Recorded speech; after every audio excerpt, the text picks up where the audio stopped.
যাব সৌর্য ব্যানার্জি, আপনারা লাগাতার দেখতে পাচ্ছেন এই ঝামেলাটা, এটা নিয়ে আপনারা বিভিন্ন সাংগঠনিকভাবে বিভিন্নভাবে রাস্তায় নেমেছেন। আমি এই বাংলাতেই বোধহয় একমাত্র দেখি অনুপ্রবেশ বিরোধী আন্দোলনকারী এরকমও কোনো সংগঠন হতে পারে। আপনারা অনুপ্রবেশকারীদের বিরুদ্ধে এবং এটা আপনারা প্রকাশ্যে বলেন।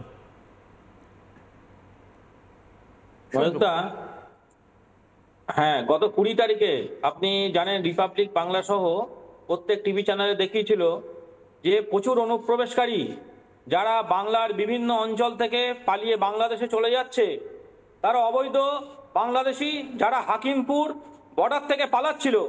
আমরা সেখানে সেদিনকে গিয়েছিলাম, আমাদের রাষ্ট্রবাদী চেতনার সমস্ত মানুষরা যেখানে যাওয়ার পরে ওখানে গিয়ে দেখি যে আমাদের এই বাংলার বিভিন্ন যে জনপ্রতিনিধি তারা সেখানে তাদেরকে খাওয়াচ্ছে দাওয়াচ্ছে, তাদেরকে অনেক ভালোভাবে রেখেছে।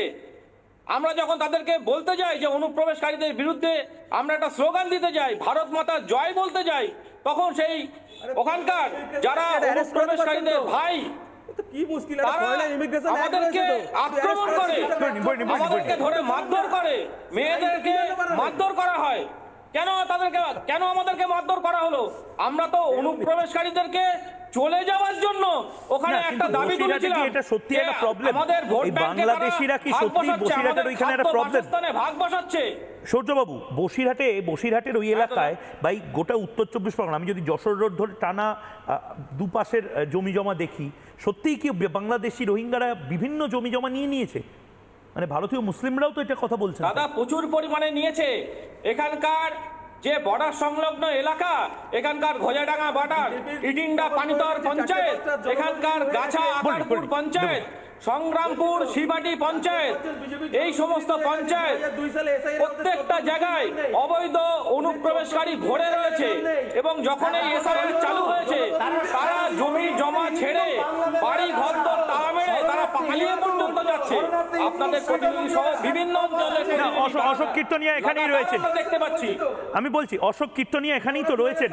অশোক বাবু, আমি উত্তরটা নিই।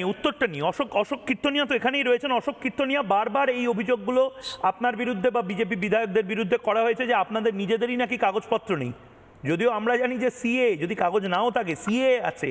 কি বলবেন? দেখুন, যে যিনি এই প্রশ্ন করেছেন তিনি বাস্তবে জানেন না ভারতবর্ষের নাগরিক হতে গেলে তার ক্রাইটেরিয়াটা কি। তিনি যদি জানতেন তাহলে এই প্রশ্ন করতেন না, কারণ তিনি মূর্খের সঙ্গে বাস করেন। মূর্খের সঙ্গে বাস করেন।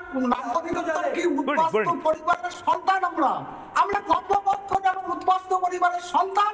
উদ্বাস্তু পরিবারকে, উদ্বাস্তু মানুষকে ভারতবর্ষের স্বরাষ্ট্রমন্ত্রী নাগরিক হিসেবে আমরা গর্ববোধ করি। আপনার ফ্যামিলির কার নাম আছে? আপনি দেখেন,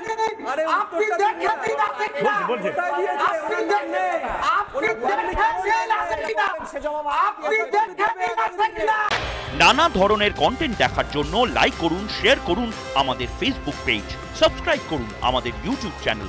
পাশাপাশি অন্যান্য ব্রেকিং নিউজের জন্য অবশ্যই চোখ রাখুন রিপাবলিক বাংলায়।